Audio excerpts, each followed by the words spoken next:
seseorang sama Pak Darmo. Jadi oh, film itu apa tuh? Apa tuh?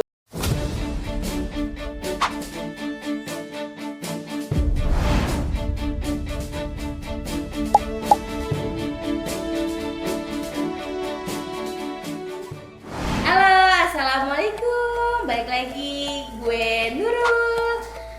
Kali ini gue mau menyebutkan 5 tempat angker yang udah pasti kalian tahu. Karena ini tuh udah melegenda banget. Jadi kalian pasti udah ya elah, gue udah tahu ini, gue jelasin lagi.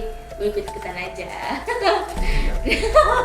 Jadi 5 tempat angker ini tuh udah terkenal banget karena memang masyarakat percaya bahwa tempat ini nih berkumpulnya banyak makhluk halus, makhluk gaib yang menyeramkan gitu. Jadi ya karena memang Indonesia ya beragam tradisi ya. Jadi memang pasti banyak percaya hal-hal gaib kayak gitu. Bahkan memang saat ini kan banyak juga konten kreator yang datang atau jalan ke tempat-tempat horor yang memang kemungkinan ya pasti udah yang gue sebutin ini, tempat-tempat yang gue sebutin ini. 1, itu adalah Lawang Sewu. Tempatnya ada di Semarang. Lawang Sewu ini adalah bangunan sisa zaman penjajahan yang kerap jadi destinasi wisata. Sebenarnya ini wisata sih. Ini terletak dengan Simpang 5 di kota Semarang. Jadi Lawang Sewu ini artinya kan 1000 pintu. Namun sebenarnya hanya ada 429 pintu. Tapi kenapa dibilangnya 1000 pintu? Apa karena saking gedenya? Lebih Banyak ya. saking gedenya bangunan, saking banyaknya pintu, jadi dibilangnya 1000 pintu. Oh gitu. Bangunan Lawang Sewu ini dibangun tahun 1900-an. Jadi bangunan tersebut masih tegak berdiri dengan beragam kisah kelam di baliknya. Jadi popularitas Lawang Sewu ini menjadi salah satu tempat terseram di Indonesia, muncul ketika ada stasiun televisi nasional yang membuat acara reality show di tempat itu. Jadi konon kamera infrared yang mereka gunakan bisa menangkap wujud yang bukan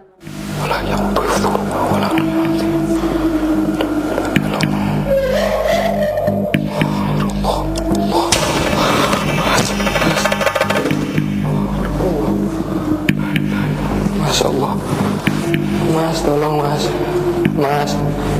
Allahu Akbar, Allah.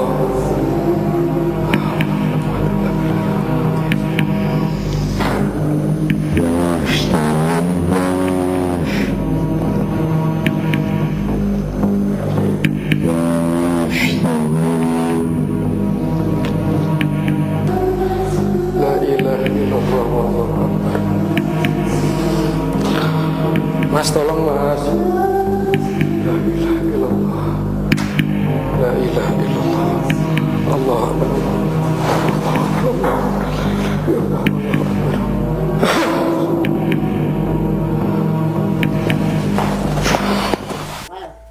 wow. TV apa ya waktu itu ya? Oh gitu. Tapi memang benar ada kayak gitu. Gak nonton lagi gue waktu itu. Yang kedua, tempat yang kedua yaitu Komplek Kota Tua Jakarta. Padahal ini rame loh. Ini sebenarnya gue sering banget datengin ya waktu itu. Ini berdiri tahun 1500-an. Ini berarti lebih tua dari Lawang Sewu. Memiliki kisah yang sangat panjang dan beberapa gedung di Komplek Kota Tua dan memiliki kisah mistis masing-masing. Kalau gue sih, karena gue sering ke sini, gue pun kayak yang oh iya ini tuh memang kayaknya emang agak menyeramkan ya kalau misalkan Kota Tua. Tapi di salah satu museum Fathahillah di tempat yang pernah jadi lokasi eksekusi mati ini kerap terdengar suara tangisan dan tercium bau darah. Dan lokasi selanjutnya yang juga dikenal angker di sini adalah Museum Wayang. Jadi di Museum Wayang ini suara serdadu yang sedang berbaris hingga suara orang berbicara dengan bahasa Belanda kerap terdengar. Begitu juga toko merah yang sering mendengarkan teriakan perempuan yang tak ada sosoknya. Ya karena memang ini benar-benar zaman Belanda sih ya bangunannya. Kalau misalnya kalian lewat di komplek Kota Tua itu pasti banyak di situ bangunan-bangunan kosong yang memang ada terbengkalai yang udah nggak dipakai lagi. Itu memang kelihatannya suram banget. Kalau misalnya kalian lewat pasti kalian tahu deh rasanya ada kayak gitu-gitu. Oke, tempat yang ketiga itu adalah Taman Nasional Alas Purwo, Banyuwangi. Siapa yang udah pernah ke Alas Purwo? Jaka udah pernah ke Alas Purwo. Alas Purwo ini adalah taman nasional yang dikenal dengan sebutan Alas Purwo, merupakan kawasan hutan yang berada di Kecamatan Tegal Delimo. Jadi Banyuwangi merupakan salah satu tempat paling angker di Indonesia. Jadi selain pepohonan yang indah, bak di dalam film, jadi tempat ini juga menyimpan beragam kisah mistis. Banyak setempat bahkan percaya bahwa Alas Purwo adalah salah satu lokasi paling angker di Pulau Jawa selain Gunung Merapi dan laut. Ada gerbang gaib. Percaya gak? Percaya gak kan? Percaya gak? Kayaknya ada gerbang menuju alam lain yang langsung masuk kita daripada normal. Iya. Iya. Itu informasi dari orang Banyuwanginya. Gimana? Jadi, ada gimana? Waktu pas gua ke Banyuwangi, Pas ke Banyuwangi. dia info katanya kalau orang bukan orang situ ke sana itu lebih gampang dibawa ke alam lainnya. Gitu. Oh, berarti bener kan? Di sana terkenalnya ada gerbang gaib. Iya, gerbang gaibnya lebih kuat lah. Gerbang gaibnya lebih kuat di sana. Itu menurut cerita orang Banyuwanginya ya. Iya. Info valid dari Jawa. Kalau tempat keempat, jadi bangunan mewah ini terkenal dengan keangkerannya sampai menjadi spot wisata horor. Wow, waduh, wisata pakai horor segala. Pasar malam. Bukan main pocong-pocongan. Jadi adapun rumah hantu Darmo ini sebuah rumah mewah yang terkenal di kawasan elit. Jadi konon ceritanya ini tuh rumah yang dimiliki sama seseorang, sama Pak Darmo. Jadi sama seseorang, mungkin namanya Bapak Darmo, yang melakukan pesugihan namun tidak diberikan sesajen kembali. Jadi tumbalnya ini hingga akhirnya keluarga dibunuh oleh jinnya. Makanya teman, jangan main begituan. Gak kuat ituannya kalian yang jangan ya. Gak boleh musyrik. Yang kelima, itu adalah rumah keluarga tak kasat mata. Kenapa rumahnya gitu bilangnya tak kasat mata? Karena nggak kelihatan. Jadi rumahnya nggak kasat Tak mata. kasat mata. Oh, Rumah pakar tak sama. hah? Tak kasat mata. Tak kasat mata. Oh, oke. Kalau orang Indonesia susah. Jadi rumah keluarga tak kasat mata Jogja. Jadi rumah yang berlokasi Bukan di Jepang. tahu. Tak kasat mata. Rumah yang berlokasi di Jalan Wijaya Kusuma nomor 124 di Jonggor Kidul Sinduadi, Kecamatan Melati, Kabupaten Sleman.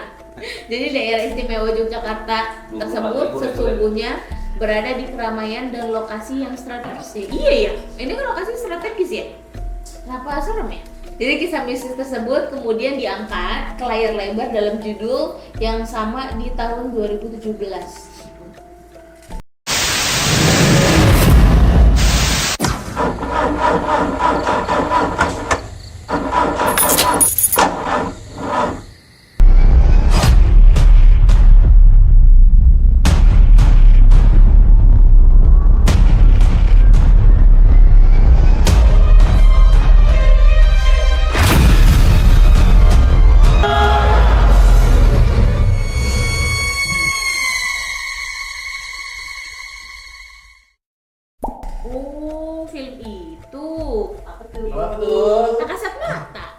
Jadi misteri tersebut kemudian mengundang rasa penasaran yang luar biasa dari publik hingga akhirnya keangkeran dari rumah tersebut benar-benar diakui, di mana pengunjung akan merasakan pengalaman gaib dan mistis tersendiri saat mengunjungi tempat tersebut. Karena ini enggak sih, karena lihat dari film terus jadinya kayak terkonsep di sugesti di kepalanya, jadi kayak wah di sini ada apa-apa gitu nggak sih jadinya? Ya, bisa. Iya kan? Menurut gue sih gitu sih. Film kan dari cerita-cerita penggambaran masyarakat.